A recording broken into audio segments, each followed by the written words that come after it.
I started in the industry when I was precociously young. I was 19 when I first had applied and was rejected by Disney.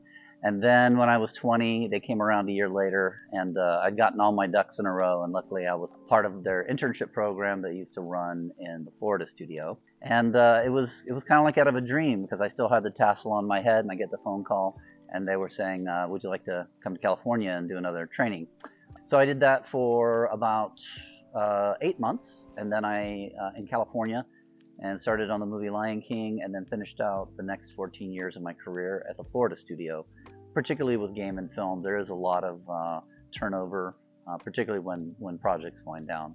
But I was very fortunate to work on about 12 pictures. I also worked on Mulan, Lilo and Stitch, Tarzan, Beauty and the Beast, Hunchback of Notre Dame, Pocahontas, Brother Bear, Emperor's New Groove, and a lot of shorts, John Henry, some Roger Rabbit shorts, and then also worked on the Sega Genesis video game and a number of commercials as well.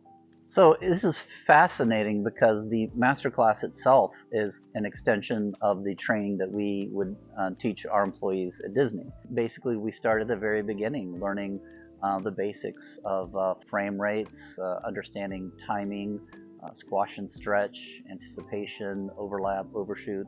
Basically, there are 12 principles, including appeal, strong drawing. This particular type of deep dive, which is a 2-week intensive, is for someone who wants to go a little bit deeper than necessarily just escapist fun, because animating and learning animation at its deepest level is a craft. It takes a lot of work to get a result, but once you see the result, it's a real hook because it's exciting to see your drawings come to life. But it is a process, and in a 2-week compressed class, I can convey about the same material as I would in a semester. I don't really treat it any differently than I would teaching at the college level. And quite frankly, the results that I've gotten historically from the Masterclass exceed my wildest expectations. But everything that they can learn in this class, you can extrapolate it to any type of animation, be it stop motion, be it CG, if you wanted to do animation where you're just given the 2D assets and working in a vector-based program like Toon Boom.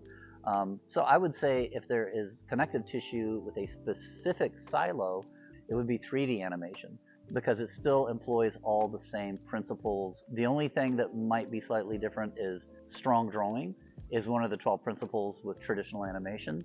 And while strong drawing does help you in CG, it's not a deal breaker. It's never really about the bells and whistles of a program. And in fact, if you ask me, I tend to like to work with programs that are very stripped down, because I don't want the class to get mired into having to learn the ins and outs of every pull-down menu of either Toon Boom or Procreate or any of those other programs. And as such, I actually use Rough Animator professionally. So my pipeline has always involved, at least for the rough animation, this program, because it's just the fastest way to convey what we need to convey. And so this is pretty much what we will be using in this masterclass.